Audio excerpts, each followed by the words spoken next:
हरे कृष्णा। तो आज हम लोग एक बहुत ही महत्वपूर्ण विषय पर चर्चा करने जा रहे हैं और विषय यह है कि क्या भूत प्रेत वास्तविकता में होते हैं या सिर्फ ये एक भ्रम है। तो आइए हम समझने का प्रयास करते हैं। तो भूत प्रेत के बारे में जानने से पहले हमें अपने और आपके बारे में जानना होगा। तो वैदिक शास्त्रों और भगवद गीता और अन्य शास्त्रों के अनुसार हम सिर्फ ये शरीर नहीं हैं। तो फिर हम कौन हैं? हम शीशे के सामने खड़े होकर के बाल संवारते हैं, शीशे के सामने खड़े होकर के वस्त्र धारण करते हैं, लेकिन सत्य तो ये है कि हम सिर्फ शीशे के सामने दिखने वाले ये शरीर नहीं हैं। तो इसके अलावा और भी कुछ है? हाँ। तो भगवद गीता और अन्य वैदिक शास्त्रों के अनुसार इस शरीर को चलाने वाली वास्तविक शक्ति है आत्मा। कहने का मतलब है कि शरीर के अंदर आत्मा विद्यमान है और वो ही इस शरीर को चलाती है। आत्मा और शरीर के बीच में एक और शरीर विद्यमान होता है जिसको बोलते हैं सूक्ष्म शरीर। In English we call it as subtle body. तो ये शरीर जो आप देख पा रहे हैं या जो मैं शीशे के सामने खड़ा होकर के स्वयं देख पाता हूँ, इसे बोलते हैं स्थूल शरीर या इंग्लिश में बोलते हैं gross body. And the body which is inside this body but outside soul, मतलब इस शरीर के भीतर और आत्मा से बाहर, उसको बोलते हैं सूक्ष्म शरीर। तो स्थूल शरीर तो हम अपने इन स्थूल आँखों से देख सकते हैं क्योंकि ये पंच महाभूतों से बना होता है, लेकिन जो सूक्ष्म शरीर है वो हम इन आँखों से नहीं देख पाते क्योंकि जैसे कि नाम बता रहा है, ये सूक्ष्म तत्वों से बना होता है जिसमें कि मन, बुद्धि और अहंकार होते हैं। और आत्मा तो आँखों से देखी ही नहीं जा सकती है क्योंकि शास्त्रों के अनुसार 1/10,000 of the tip of the hair, ये साइज है आत्मा का, जो कि आंख से हम बिल्कुल भी नहीं देख सकते। और आत्मा भी आध्यात्मिक यानी कि स्पिरिचुअल एलिमेंट से बनी होती है। तो भूत प्रेत की क्या मिस्ट्री है? अब ये जानने के लिए हमें समझना पड़ेगा प्रकृति के कुछ नियमों को।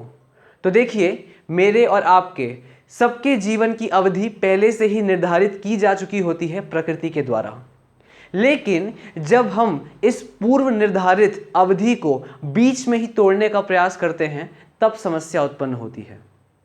जनरल केसेस में जब भी मेरा डेथ डेस्टिन्ड है या किसी भी व्यक्ति का डेथ डेस्टिन्ड है, जब उसका डेथ होना है तो उसके बाद प्रकृति के अरेंजमेंट के द्वारा, नेचर के अरेंजमेंट के द्वारा उसको एक नया शरीर प्राप्त होता है और उतने अवधि के बाद उसके लिए नया शरीर बनाया जा चुका होता है।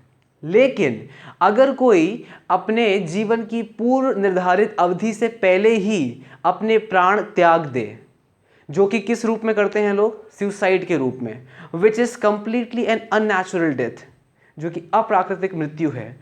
तो उस केस में जो शरीर उसे मिलने वाला था, उस जीवात्मा को जो दूसरा शरीर मिलने वाला था, वह अभी तैयार नहीं है। अब मृत्यु के समय शरीर, पंच महाभूत का शरीर तो यही रह जाता है, लेकिन आत्मा सूक्ष्म शरीर के साथ इस पंच महाभूत यानी कि स्थूल शरीर से बाहर निकलती है। आत्मा और सूक्ष्म शरीर ये दोनों इस स्थूल शरीर से बाहर निकलती हैं और दूसरे शरीर को प्राप्त करती हैं। लेकिन जब कोई व्यक्ति आत्महत्या करता है तो उस केस में आत्मा और सूक्ष्म शरीर के लिए दूसरा स्थूल शरीर तैयार नहीं होता है। उस समय तक दूसरा स्थूल शरीर अवेलेबल नहीं रहता है। तो अब जब तक कि दूसरा स्थूल शरीर उसके लिए तैयार नहीं हो जाता, तब तक आत्मा और सूक्ष्म शरीर इधर उधर भटकती रहती है और इसी अवस्था को बोलते हैं प्रेत अवस्था या भूत, जो हम नॉर्मल टर्म्स में इसको बुलाते हैं। अब ये जो भूत प्रेत होते हैं, वास्तविकता में ये बहुत दुखी होते हैं। क्यों दुखी होते हैं? बड़ा सरल है।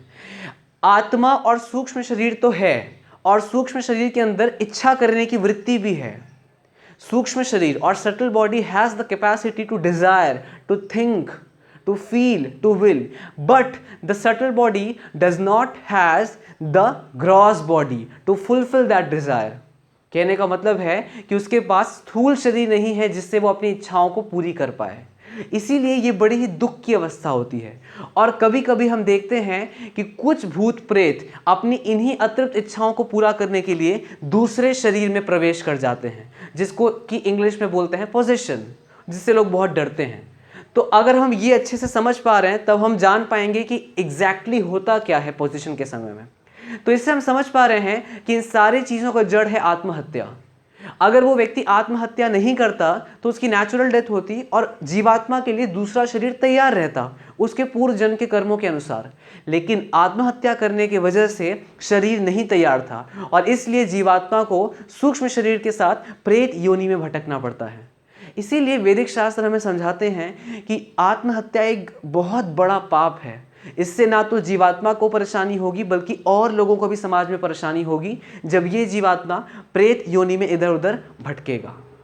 तो मैं आशा करता हूँ कि आप सब समझ पाए होंगे कि भूत प्रेत की क्या वास्तविकता होती है और हम इससे समझ सकते हैं कि जीवन में कितना भी संघर्ष क्यों ना हो, no matter whatever is the problem we are facing in our life, but suicide is never the solution। बल्कि अगर कोई श्रीमद् भगवद गीता का शरण ग्रहण करके भगवद गीता के इन श्लोकों को पढ़ेगा तो कितना भी संघर्ष या कितनी भी समस्याएं जीवन में उत्पन्न क्यों ना हो जाए, इतने ही भयानक हल की ओर कभी कोई नहीं जाएगा, इतने भयानक रास्ते को कभी कोई नहीं चुनेगा जिसका नाम है आत्महत्या।